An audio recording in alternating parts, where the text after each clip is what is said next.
Hello and welcome to the live stream. We have some pretty decent news today, and of course we're going to go over and we're going to refresh from all the different rumor sites. Sometimes we get lucky doing that, but we have some big news about a possible Sony A7C Mark II, and not just that, but a possible Sony CR. So that would be a camera that basically has the same sensor or a higher megapixel sensor like the A7R5, but in an A7C body. So I'm very excited about that. Supposedly that may be coming very soon, and we're going to cover all of that. We're going to go over some of the other news that has come out, but that's the big main story. There's also been some possible photo leaks, but the not necessarily been 100% collaborated, or am I saying that right? They haven't necessarily 100% on that, but they do look legit. So I'm pretty interested to get everybody's opinion about it. But yeah, I'm just going to kind of talk a little bit. Hopefully, some people can join us live. Still trying to figure out the best time slot. I'm thinking that Saturday nights may stop working because of the way of like Saturday night football is about to start up. But if you are here and you're watching, give a thumbs up. It gets it out to more people. We can have a more engaged conversation, and that's always enjoyable to do. Let me know how everything's looking. It was a little bit difficult for me to get my lighting right. I'm not sure if I'm too dark. It looks good on this monitor, but this monitor I look a little bit dark. I think I'm wearing like a shadow, but as long as you can see me and hear me properly, that is the most important, because I'm going to be, of course, sharing my screen and doing things like that. Um, so yeah, nobody in the comment section as of yet, and that's completely understandable and completely okay. Most people do watch this on the replay, so sometimes we do not have a big conversation going, but it's always enjoyable when we do. If we don't, then the show goes on. I still post this out live, and a lot of people will watch it after the fact, or a reasonable number will watch it enough for me to keep coming back. But obviously, if you're watching this even after the fact, hit that like button, get this out to more people. Consider sharing it with anybody that loves to hear about camera news and rumors and all that good stuff, things that we like to talk about. Let's see. Let me go ahead, check the comment section again. If you're here, you're watching live, hit that like button, comment if you can. Let me go ahead. I'm just going to jump over to some of the different rumor sites. I'm going to refresh. Maybe we'll get lucky and just see if any of the things pop up that are interesting before we go over to the main topic. Hopefully, more people will come in here before we do so.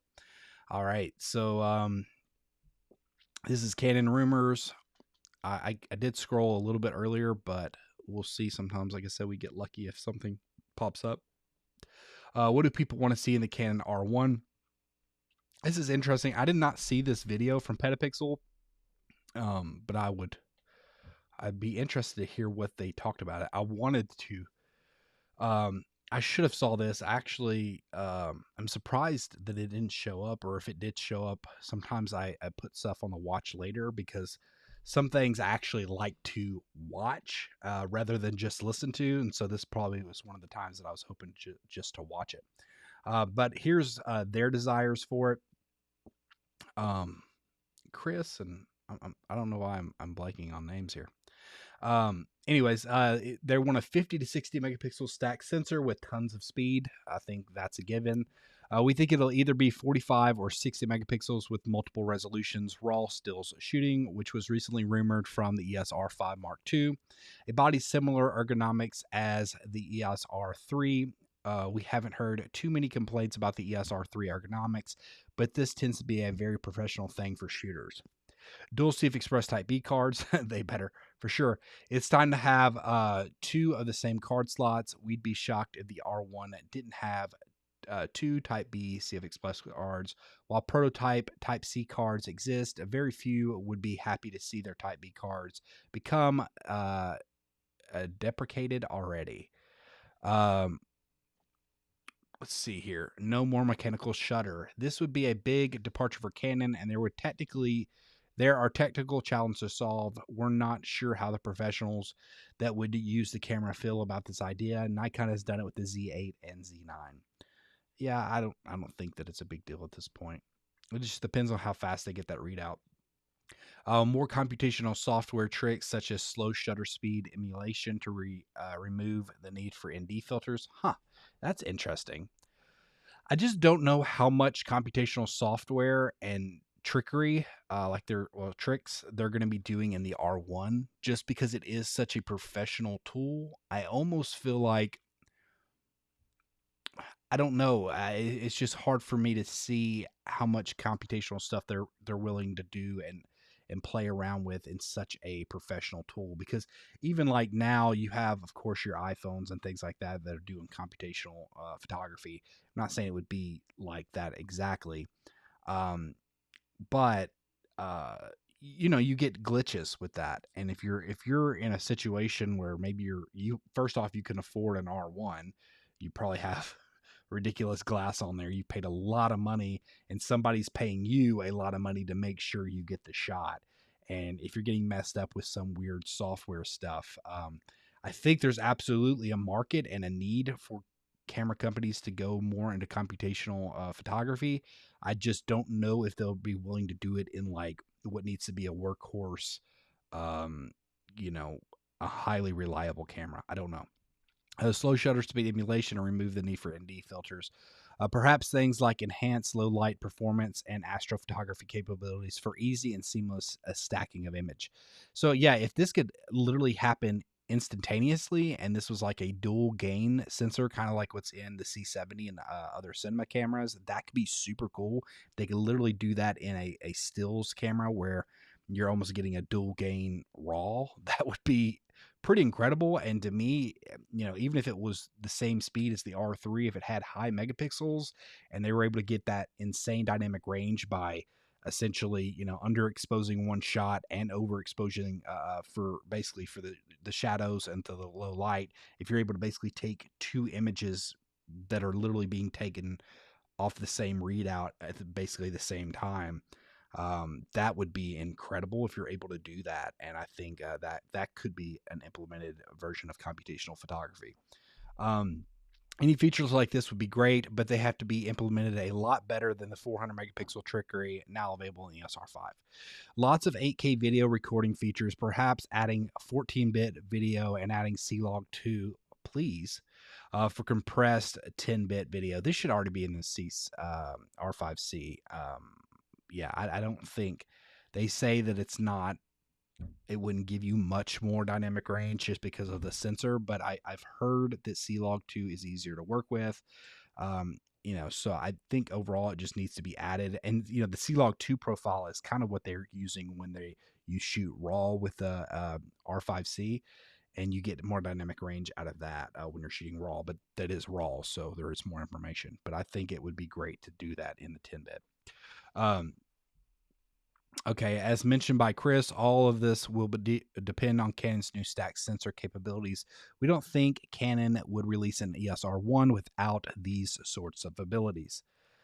Optional external cooling accessory. We hope Canon solves the cooling challenges in both the R5 Mark II and the EOS R1, while an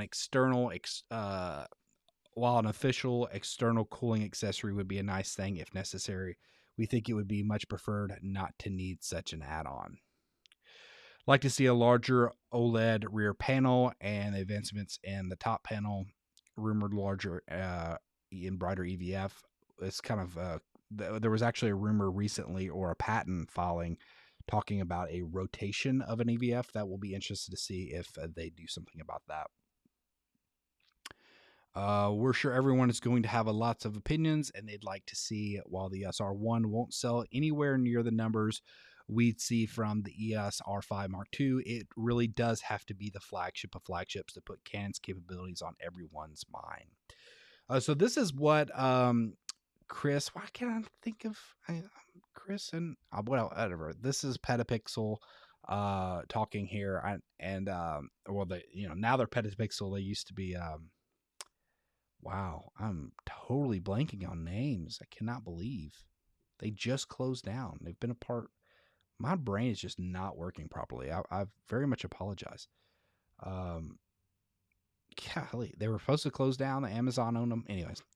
But yeah, these guys who they're great. They know a lot more about this stuff than I'll probably ever know about this type of things. And so I recommend absolutely going and watching this video. And it's a video that more than likely I'll try to check out in the future. All right, let me go ahead and go back to Canon Rumors and go back to the chat and see if anybody is here talking. What are your thoughts if you are here in the comments or here or after the fact? What are your thoughts on their breakdown of the R1? Do you expect more of it? I think overall they were generally kind of broad about it, so I think it works. The fact that they were broad enough, just giving they weren't necessarily giving any, inside track. They were just kind of saying, "Oh, this is what we'd like to see." But I think they were fairly conservative in their predictions, and so nothing that they said there to me, it, none of it's very few of it's hard to be falsifiable because it's just so like, okay, yeah, this is the next step. But nothing like, hey, we're putting our stamp of approval. This is gonna happen. Nothing that they could really be called out later on it, and it doesn't need to be. That's the type of video that they want to make, and I'm sure it was informative. So go check that video out and give me your thoughts on what you think the R1 is going to be all about. All right.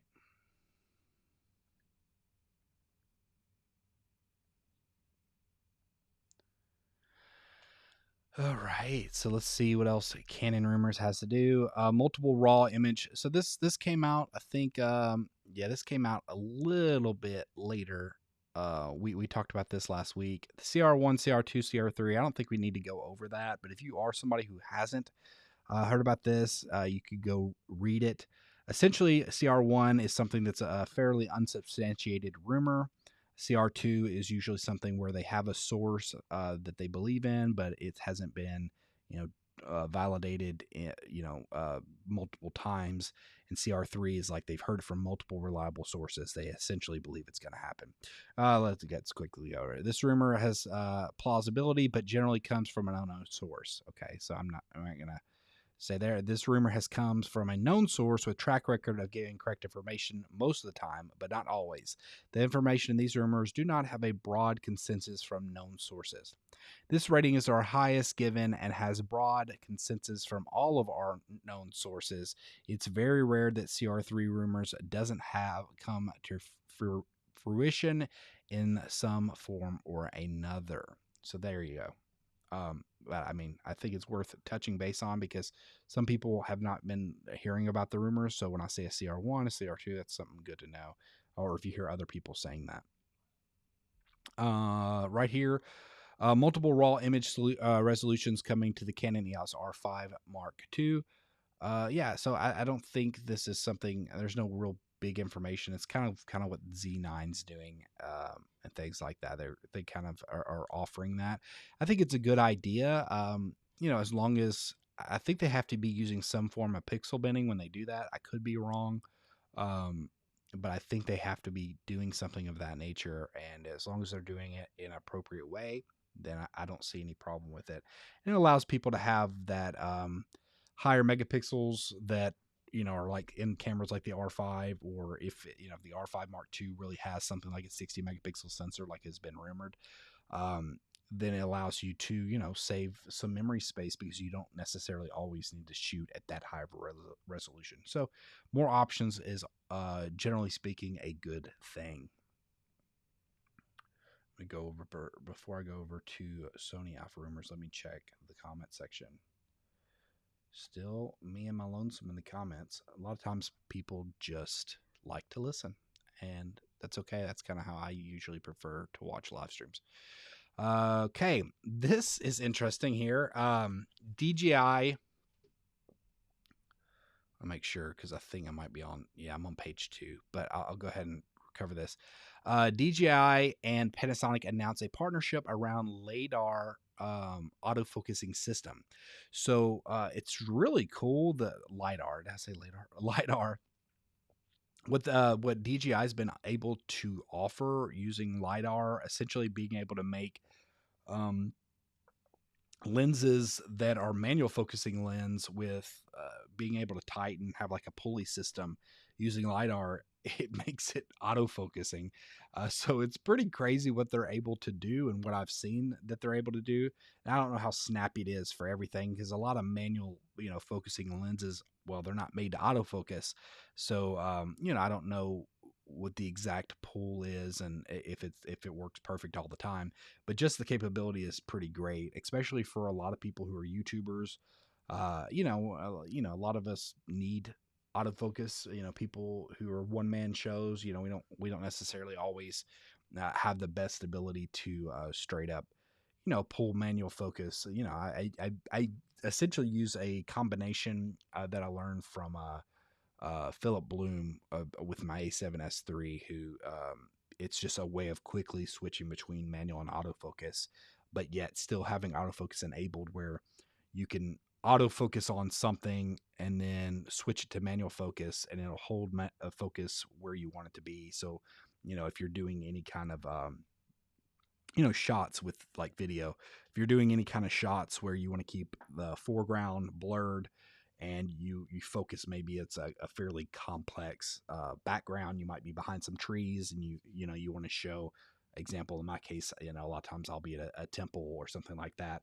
I want to show a Buddhist temple or a particular location, and I'll focus in on a statue or a building, and I might be behind some trees or a wall, and you kind of get some foreground blur, but you're able to keep focus. If you have something like autofocus, on continuous, then a lot of times it will flip back and forth between what is in the foreground, like the tree, versus what your actual subject is. So, and able to use back and forth is a really helpful thing. I absolutely, if you have any kind of Sony camera, I think it works with the A7 IV or A7R5, very similar cameras. But the settings, of what he picks up with the A7S3 to kind of make it like an autofocusing thing, I stuck pretty close to his settings, and they really worked out for me. I changed a few things that I didn't feel like I needed as much, but yeah. This is a cool thing, and I think Panasonic is probably the best company to do it with, because Panasonic is a company that their mirrorless cameras, I say, are the most equipped overall with cinema features. Like they're straight up, this is a mirrorless camera. They have features of cinema cameras that most camera companies reserve for, like Sony reserves it for the FX line, and Canon is kind of reserving it for the C line. Panasonic puts it in there even more so than even those cameras. And, a lot of times if you're using a cinema camera, a lot of good cinema lenses, that uses Tone, a lot of those T lenses, they're a lot of times are just manual focus, or the different compression lenses, the different way. I'm so blanking on terminology today. I don't know why. I feel kind of goofy right now. Um, but yeah, the different cinema lenses that you have, that have the different aspect ratios. A lot of times, those are only manual focus lenses, and able to have something like this is a great thing, I believe. Net anamorphic. Thank you. I could have just scrolled down once. Okay, so I'm about to go into main topics over here, so I'm going to pause that. Just keep the scrolling here until I get. Hopefully, more people will kind of flood in, but I think we're starting to compete with Monday Night Football, or sorry, Saturday Night Football. So this was kind of just an interesting, like I said, curiosity. The A6700 dynamic range performs exactly like the A7R5 in crop mode. I wonder what the math is. Is crop mode? What is the crop mode?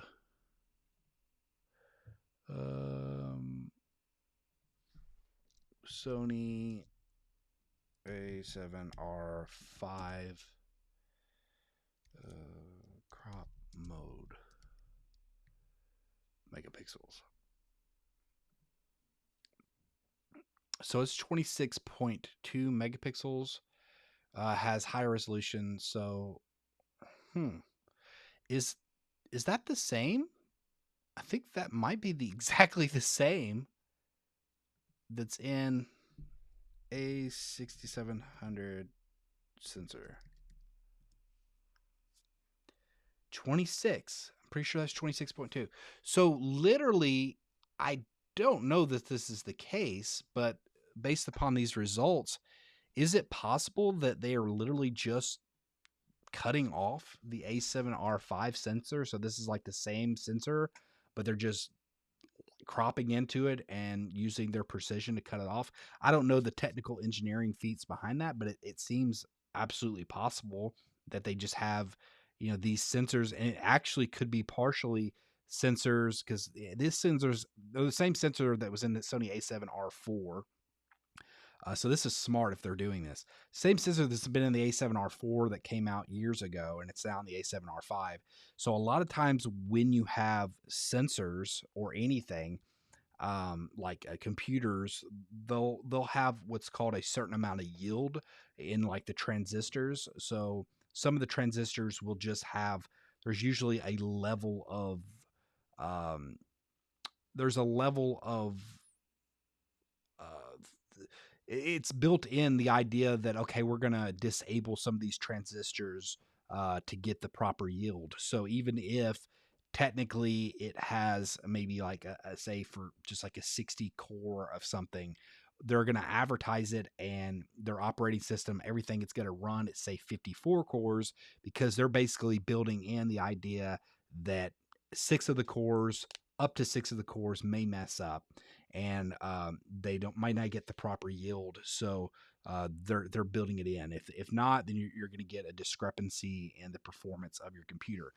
That being said, what could be really happening with the A7R5, either way, it sounds like that's what they're doing is they're literally just using the crop mode.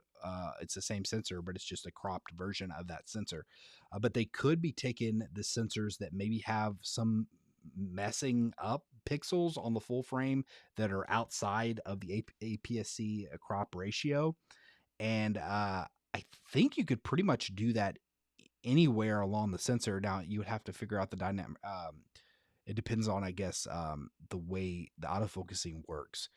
But if it was in that autofocusing thing, if it was anywhere that allows you to pull out an APS-C crop out of it, if there was some dead pixels on the side, they could take the dead pixel sensors that would be in the A7R5 and R4 that they've been producing for a long time now. They could literally just have a whole mess and slew of defective sensors that maybe had some problems in the full frame range. If they can still cut out a APS-C out of it and have the live pixels, the proper amount of megapixels in it, that's cool. If that's what they're doing, it's genius. It's really saving a lot of money. I wonder if that's happening. That's really cool. I mean, you know, they're saving money. So as cool as it gets, I guess, on that. This is also kind of interesting. This ain't a joke. Sony showcased their first cameraless virtual recording technology. So kind of sucks, but it looks like that's going to be part of the future. So what are we going to do about it? Nothing. Okay. All right, let me go ahead and go over to part 2, and then I'm going to go over to Fujifilm. Let's see if there's anybody in the chats that's wanting to talk. Nope, still me alone. That's okay.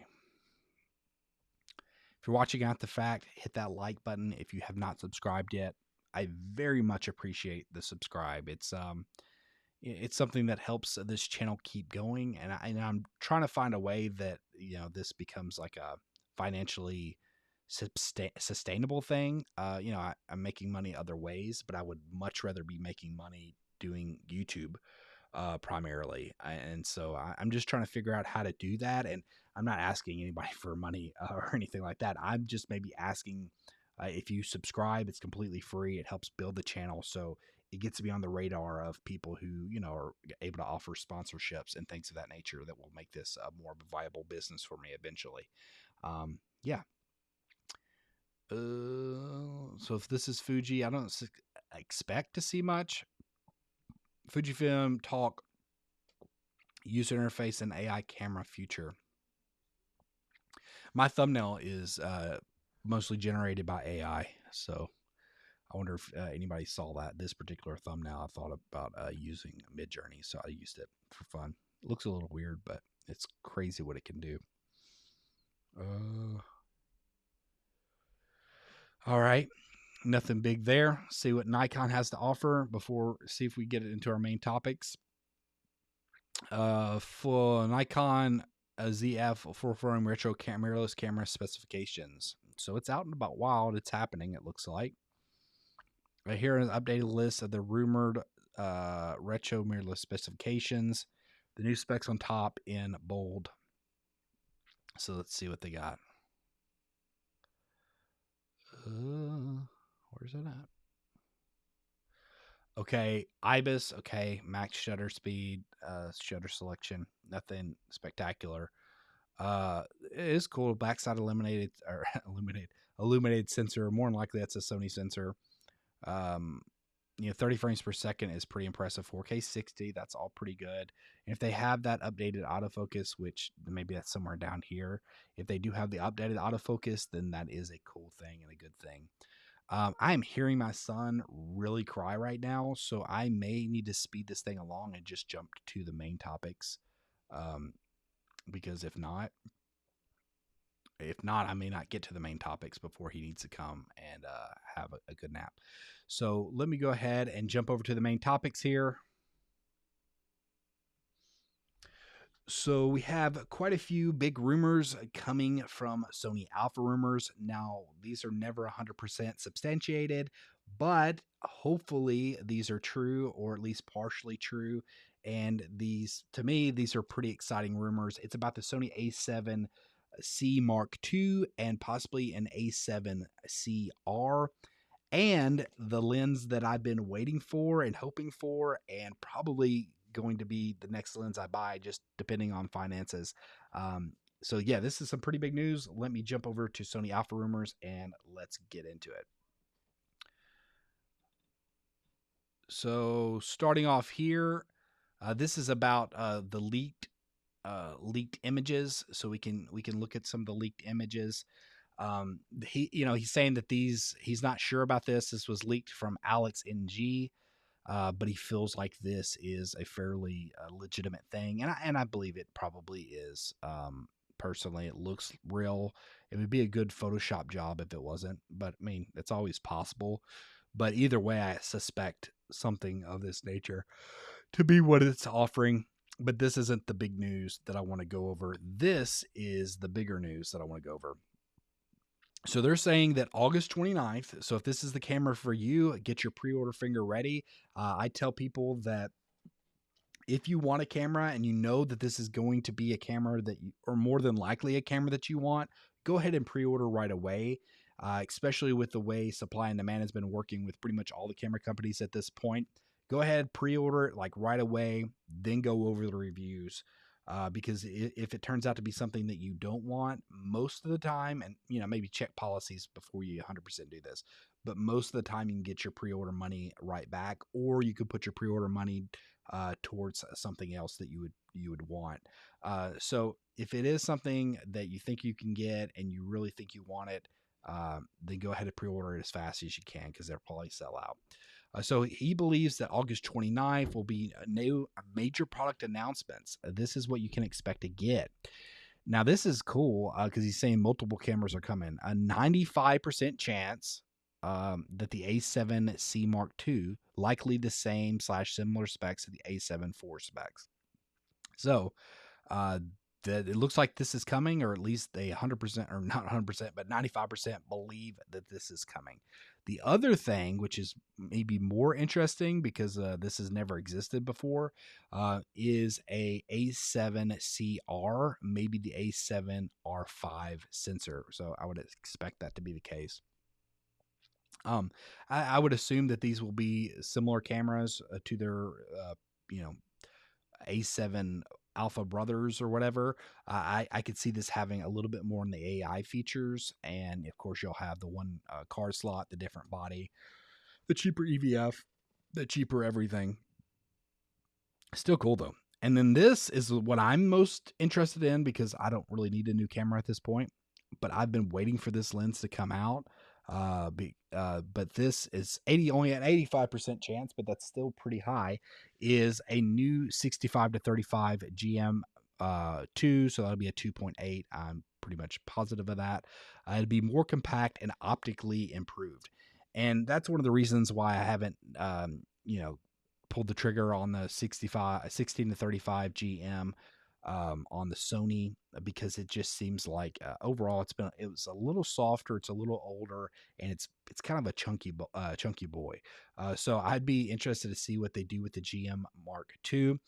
Right now, I'm rocking the Tamron 17 to 28, and I do find that it's very limited range. I do like the compact nature of it, and the size does completely play a role. I assume this will be substantially bigger than the 17 to 28 from Tamron, but I'm sure it will have, and of course, it's going to have its benefits of just going from 16 to 35, and it's a GM, so I assume it will be, you know, pretty much higher class than the Tamron in almost every way. So depending on how finances work out, I don't think this will be one that I can pre-order and jump on.